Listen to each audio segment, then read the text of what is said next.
नमस्कार, स्वागत है आपका हेडलाइंस इंडिया पर। मैं हूं नवीन चौहान। आखिरकार हरामखोर बोलने वाले संजय राउत अब बिलबिला रहे हैं। कंगना का घर तुड़वाने वाले संजय राउत अब बेहद टेंशन में हैं। कह रहे हैं मेरे साथ सियासत हो रही है, राजनीति से प्रेरित मुझ पर हमला हो रहा है। इस तरह की बातें संजय राउत कर रहे हैं। संजय राउत दरअसल ये बातें क्यों कर रहे हैं? ये बातें इसलिए कर रहे हैं क्योंकि कल ईडी ने उनकी पत्नी वर्षा राउत को समन जो भेजा था, और उसके बाद आज सामना में वो क्या कुछ कह रहे हैं वो तो आपको दिखाएंगे। लेकिन सबसे पहले आपको दिखाते हैं कितना सब कुछ होने के बाद भी संजय राउत ट्वीट कर क्या कह रहे हैं।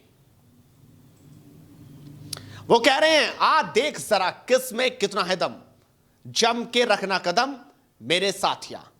तो आप समझ सकते हैं कि शायराना अंदाज उनका दिखाई दे रहे हैं। लेकिन आपको समझना चाहिए, जब कल दोपहर में ईडी ने समन जारी किया संजय राउत को, उसके बाद वो इतना ज्यादा दिक्कत में आ गए। लगातार वो मुख्यमंत्री कार्यालय में मुख्यमंत्री से बात करते रहे, और उसके बाद आज सुबह सुबह वो तुरंत मुख्यमंत्री के कार्यालय में पहुंच गए, संजय राउत से मुलाकात करने पहुंच गए। उनसे बातचीत करके बताने की कोशिश में लगे हैं कि आखिरकार किस तरीके से अपना बचाव होगा। हालांकि वो इस पूरे मुद्दे को राजनीति के तहत देखने की कोशिश कर रहे हैं, राजनीतिक बना रहे हैं। लेकिन सवाल यह है कि पीएमसी बैंक घोटाले में उनकी पत्नी वर्षा राउत का नाम आ रहा है, जिनसे पूछताछ करने के लिए ईडी ने उन्हें समन जारी किया है। कल यानी 29 दिसंबर को उनसे पूछताछ होगी, बात होगी, पता चलेगा पैसों का हेरफेर कैसे हुआ। लेकिन उससे पहले आज आपको दिखाता हूं कि आखिर किस तरीके से संजय राउत प्रधानमंत्री मोदी को निशाने पर रख रहे हैं। वो आखिरकार कैसे चीन की भाषा बोल रहे हैं।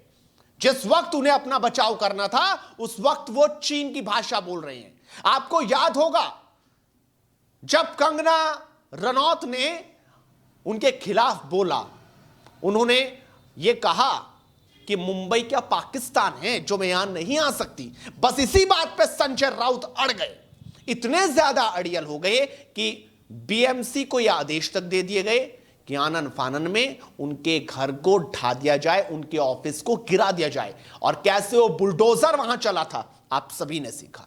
लेकिन वक्त बदलता है, और बदला है वक्त। आज संजय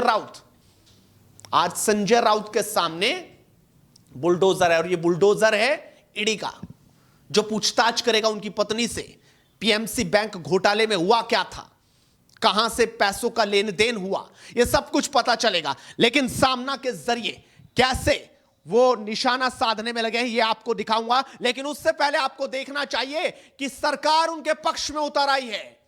गृह मंत्री महाराष्ट्र के अनिल देशमुख क्या कुछ कह रहे हैं, जरा सुनिए।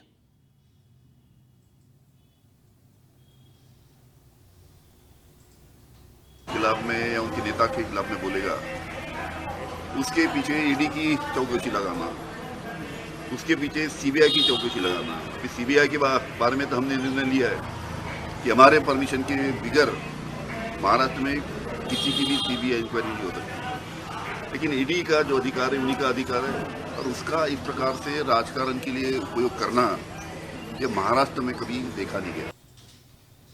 तो आपने देखा अनिल देशमुख कैसे संजय राउत का बचाव कर रहे हैं। लेकिन अब आपको दिखाता हूं कि संजय राउत अगर सुधर जाते तो बहुत अच्छी बात थी, लेकिन वो मानने को तैयार ही नहीं हुए। अब आपको दिखाता हूं आखिर किस तरीके से राजनीति वो कर रहे हैं सामना के जरिए। प्रधानमंत्री की पिक्चर मेरे कैमरामैन आपको थोड़ा सा जूम करके दिखाएंगे तो आपको समझ में आएगा कि किस तरीके से वो लगातार प्रधानमंत्री को निशाने पर रख रहे हैं। आज तो उन्होंने ये तक कह दिया कि जो अपने मुखपत्र हैं सामने में, उन्होंने यहां तक कह दिया कि हम चीनी सैनिकों को पीछे धकेलने में सक्षम रहे, लेकिन हमने चीनी निवेश को पीछे धकेल दिया है। निवेश बंद करने के बजाय हमें चीनी सैनिकों को लद्दाख से पीछे धकेलना चाहिए था। मतलब वो इस बात से कतई भी खुश नहीं है कि हमने चीन को नाकों तले चने छपवा दिए। यह आप देख सकते हैं कि किस तरीके से उन्होंने लेख लिखा है प्रधानमंत्री के ऊपर।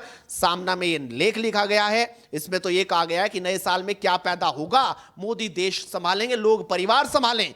2020 खत्म होने को है, बीतता वर्ष कुछ अच्छा बोकर नहीं जा रहा है, इसलिए नए साल में कौन कौन से फल मिलेंगे उसका भरोसा नहीं है। लोग एक काम करें, अपने परिवार को वैसे बचाना है, देखिए कैसे बचाना है, देखिए बाकी देश संभालने के लिए मोदी व उनके 2-4 लोग हैं। तो ये लेख जो है यहां पर लिखा है, लोकतंत्र की आत्मा, 1000 करोड़ का क्या राज्य टूटेंगे, जो मैंने कल आपको दिखाया था, जिस पे वो लगातार बात कर रहे थे, वही सब कुछ उन्होंने यहां पर दिया है। ये सामना है और सामना में वो अब इस तरह की बात कर रहे हैं। लेकिन इस तरह की बातें आखिरकार कब तक चलेंगी?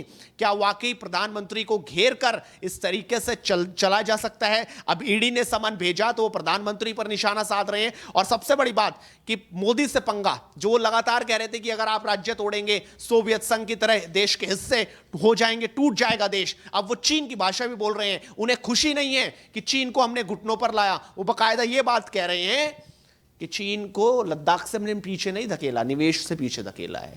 यानी आप समझ सकते हैं कि आखिरकार कैसे बौखला रहे हैं संजय राउत। लेकिन सवाल यह है आखिरकार कब तक? 24 घंटे पहले जो उन्होंने भाषा बोली थी, उसके बाद उन्हें अब जवाब मिलता जा रहा है और कहीं ना कहीं कहा जा सकता है कि पंगा महंगा पड़ गया और अब बिल बिला रहे हैं संजय राउत। इस वीडियो को आप शेयर कीजिए और लगातार जुड़े रहिए हेडलाइंस इंडिया के साथ, क्योंकि मुद्दे की बात लगातार करते रहेंगे। नमस्कार।